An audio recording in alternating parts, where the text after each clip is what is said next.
Você sabia que o vocalista do Led Zeppelin já foi contador? Pois é, ele também já passou por uma das piores dores, que é a perda de um filho. Já realizou também o maior sonho de muitos, que é ser rockstar. Já operou as cordas vocais e passou por muita coisa boa e ruim. Hoje, Robert Plant no Cada Caso um Caos. Olá, eu sou a Luca, locutora, também estou no estágio em psicologia e aqui no Cada Caso um Caos tem vídeo toda semana, né? Tudo feito aí com o Rafa Bolo da Pombo Produções. A gente une música e psicologia e hoje tem a participação da querida, gente fina, psiquiatra, a doutora Jéssica Martani. E você que curte o programa agora também pode ser membro no canal, também pode ser um apoiador pelo apoia.se/Cada Caso um Caos e aceita Pix. Tem aqui, cadacasumcaos@gmail.com. Robert Anthony Plant nasceu no dia 20 de agosto de 48 em Birmingham, na Inglaterra, e teve uma infância, assim, de boa, muito por conta, principalmente, da mãe, a Anne Celia Plant. Ela era a luz da casa, sempre cantava e dançava para lá e para cá, espalhando sua alegria, piquicininho, sabe assim, boa gente mesmo. O pai, o Robert Plant Sr., até sabia tocar um violino e tal, mas tinha deixado a música de lado para trabalhar e focar no bate-cartão para sustentar a família e foi super contra o filho ir pro lado musical. Mas enfim, a alegria, a musicalidade, a criatividade da mãe, né, que inspiraram profundamente o jovem Robert Plant, que desde molecote, assim, já pirava em rock and roll e ali com seus 9, 10 aninhos, roubava a escova da mãe ali para ficar usando de microfone, imitando Elvis Presley, assim. Já na adolescência ele estava enfiado de cabeça no blues e já curtia meter umas cantorias, mas nunca tinha, assim, subido num palco, né? Então ali com seus 15 anos ele ficava colado numa gig da escola que tinha uma banda e acompanhava ali os carinhas meio que numa de hold, assim, sabe? Ajudando a carregar os equipamentos e tal. Até que um dia o vocalista ficou doente e aí lançaram um: "Aê, Plantas, você conhece as músicas tudo mesmo? Levanta aí, bora fazer um show aqui." Aí ele foi. Os caras da banda ficaram assim impressionados com toda a potência e a confiança do jovem mancebo que por dentro se corroía de vergonha e passou a gig inteira sem nem olhar para a plateia, assim. Aí é pronto, né? Ele sentiu aquele gostinho e não quis parar mais. Daí para frente começou a fazer seu corre e passou a emprestar a voz para várias bandas locais. Só que quanto mais tempo ele passava fazendo um som, menos tempo ele ficava na escola, e quem não curtia nada disso era a família, principalmente o pai, que era mais serão, né, conservador, e não aceitava nem um pouco bem aí as empreitadas artísticas do filho. Foi aí que ele resolveu tomar as rédeas e botou o jovem Plant para seguir a carreira de, veja só você, contador. Dá para imaginar? E de fato ele começou a ir atrás mesmo dessa carreira. O problema é que a música já estava muito enraizada, né, na alma daquele menino e já era ali um caminho sem volta. Então, contrariando os progenitores, mandou um beijinho para a carreira de contador, um abração para a escola, largou tudo e meteu o pé de casa com 17 aninhos para ir atrás do seu sonho de rockstar. Nessas, o pai, ficou de mal e não quis mais saber do filho. Pouco depois, uma das maiores bandas do mainstream, super relevante pro blues rock, o Yardbirds, que teve ali, pra você ter uma noção, Eric Clapton, o Jeff Beck, o Jimmy Page, que a gente vai falar já já por aqui, e aí eles sofreram um desfalque, estavam sem ninguém na voz. Então, eles começaram uma busca por todo o Reino Unido, encabeçada pelo guitarrista, esse jovem fora da curva que é o Jimmy Page. A primeira opção era o Terry Reid, que já tinha feito seu nome na cena e era super ultra requisitado, mas ele não podia abraçar essa nova gig, imagina depois a cabeça dele, mas enfim, ele não podia abraçar essa gig porque estava em turnê com o The Doors, mas ele deu a letra de um mano que tinha tocado com ele uns tempos atrás e que podia encaixar legal. E esse jovem era o nosso Robert Plant. Quando o Page ouviu o Plant cantar, ele não teve dúvidas, falou: "Achei um cara aí que é excepcional." E aí logo, assinou a CLT do rapaz. E mal sabia o Page que essa venda era casada, já viu um pacote ali, né, junto com o magistral John Bonham, um batera visceral que era parça de milianos do Plant. Foi outro que tomou uma canetada assim que começou a tocar.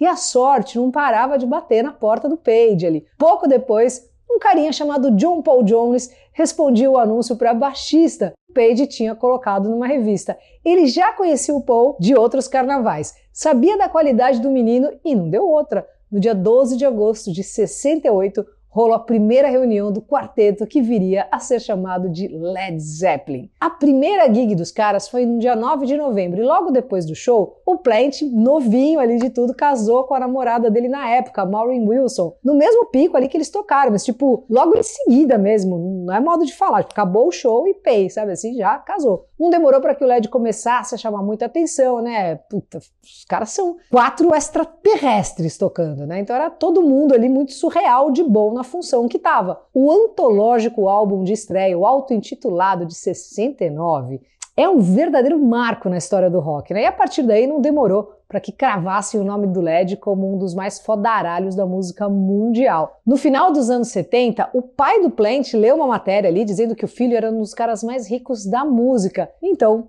voltou a conversar com o filhote, veja você. Enquanto metia marcha lá no Led, o Plant patinava tentando conciliar a carreira de rockstar com a de pai responsável. Ele queria muito ser um bom marido, um pai presente, mas ao mesmo tempo estava super envolvido ali com o que estava rolando com o Led Zeppelin. A banda acabou precisando meter um hiato forçado, né? Isso ali no meio dos anos 70, depois do Plant se envolver num acidente de carro feio, assim, que esmigalhou a perna dele, deixou assim de molho e fez com que os caras cancelassem uma turnê. Eles usaram esse tempo então para gravar o disco Presence de 76, que veio carregado de letras obscuras, densas, né? Reflexo ali, inclusive, de uma depressão tensa que o Plant estava enfrentando enquanto gravava. Depois de mocota fora dos palcos ali em 77, botaram uma turnê para rodar. E parecia que a zica tinha parado de morder a canela ali dos caras. Até que 2 meses depois do início da tour, o Plant recebe uma ligação assim que mudaria a vida dele para sempre. O filho dele de 5 anos, o Carrack, tinha sido infectado por um vírus estomacal assim sinistro e infelizmente não sobreviveu. Imagina o baque, né? Uma das maiores dores assim que alguém pode viver, a perda de um filho. Isso acabou com o Plant, que era assim louco pelo menino, né? Os dois eram colados assim, enfim. Bom, a turnê foi cancelada, o Plant voou para casa e lá ficou. O baque assim foi tão forte que ele chegou a desistir de tocar e resolveu virar professor. Quem não deixou que isso acontecesse foi o seu BFF, ele o melhor amigo de muito tempo, o lendário John Bonham. Os caras se conheceram na época da escola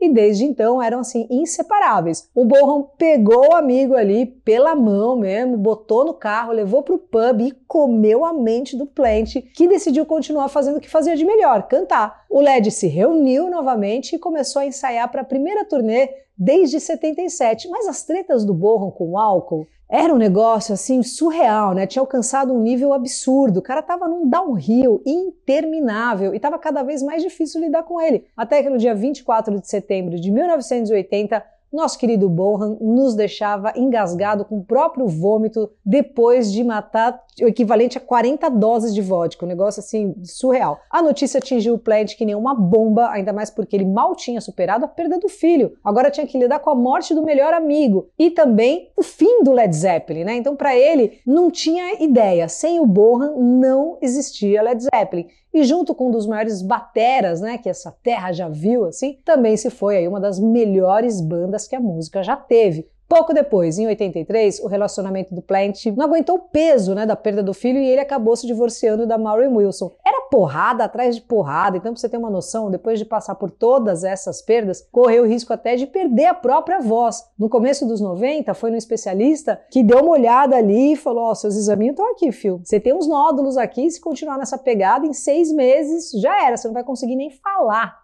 Imagina isso! A parada é que ele acreditou que ia se recuperar e conseguiu, claro, né? Depois de cirurgia, de muito tratamento, ele conseguiu. E a carreira que ele pensou que teria finalizado aqui, continuou rendendo belos frutos e continua até hoje, né? Ele tem um trabalho solo há muito tempo, desde 82, com uma discografia que passeia deliciosamente pelo folk blues, música africana, né? Música psicodélica, tem aquela música maravilhosa dos 80 ali também, In The Mood, que é sensacional. O Zeppelin até arranhou algumas voltas, mas nada em definitivo. Chegaram a tocar no Live Aid, em 85, o Plant e o Page fizeram também um projetaralho nos 90 que chamava No Quarter, e em 2007 resolveram tirar um Celebration Day, botaram o filho do homem ali, o Jason Bonham, na batera e fizeram um puta show. Show esse que infelizmente pareceu ser o último, pelo menos pro Plant, né? O Jason conta que chegou uma vez pro Plant e falou, mano, eu tenho que te perguntar, cara, a gente vai voltar com a banda? E o Plant respondeu assim, ó, na sincera, falou, cara, eu amei muito seu pai,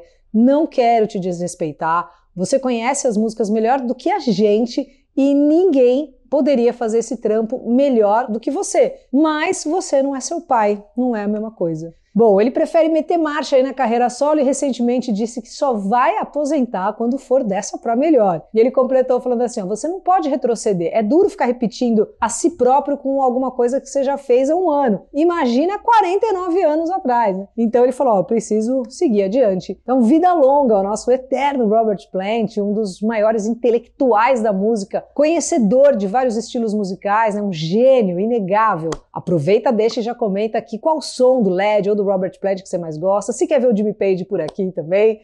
Bom, bora ver a nossa querida psiquiatra, a doutora Jéssica Martani. Fala aí, doutora Jéssica. Obrigada, Luca, pelo convite. Sempre muito especial estar participando desse canal. Bom, a gente observa aí, né, o quanto que foi difícil várias situações dele, principalmente aí na perda do filho. E na minha prática clínica, eu ouço muito essa dúvida, sabe? Quando que o luto ele é considerado patológico? Quando é que a gente começa a pensar em tratá-lo? O luto é um processo de angústia resultado de um vazio em nossa vida deixado pela ausência do ente querido. E na prática é a transição de preencher esse vazio encontrando um novo sentido para a própria vida. Porém, muitas vezes acontece uma dificuldade aí de elaborar esse luto. E quando a gente começa a ver que a pessoa não está conseguindo seguir em frente, a gente começa a pensar aí no um luto patológico. Na medicina, designamos como transtorno do luto complexo persistente. O diagnóstico desse transtorno é feito somente quando persistem níveis graves de resposta ao luto por ao menos aí 12 meses após a morte. E isso deve interferir na capacidade, no funcionamento aí da pessoa. A gente pode ver aí como características principais, né? Pensamentos quase que diários no falecido, crise de choro, preocupação sobre como ele faleceu, preocupação sobre como ele pode estar, muita raiva também em relação à perda, evitação excessiva de lembranças, sensação de que ficou sozinho, sensação de isolamento. E a pessoa ela relata ter uma dor tão grande que sente que uma parte de si morreu ou foi perdida. Essa pessoa ela começa a ter dificuldade de ter novos prazeres, de planejar o futuro e começa a acreditar que a vida não tem um sentido ou propósito sem o falecido. Alguns relatam até mesmo aí o desejo de morrer para estar junto com esse falecido. Todos esses sintomas são super de alerta e na minha prática clínica eu já gosto de encaminhar para psicoterapia o quanto antes para fazer essa elaboração desse luto. Caso os sintomas sejam muito graves, pensamentos aí de morte, sintomas também junto com depressão, eu já acho sim importante, né? Eu já oriento o início de intervenção médica na psiquiatria. Na verdade, não existe um tempo certo para superar a perda de alguém. Isso depende de cada pessoa, do modo como ela enfrenta e aceita cada situação. Para alguns, isso pode levar meses e para outras pessoas até anos. À medida que ocorre aí a elaboração do luto, o apego diminui e o enlutado ele vai se reorganizando em torno do reconhecimento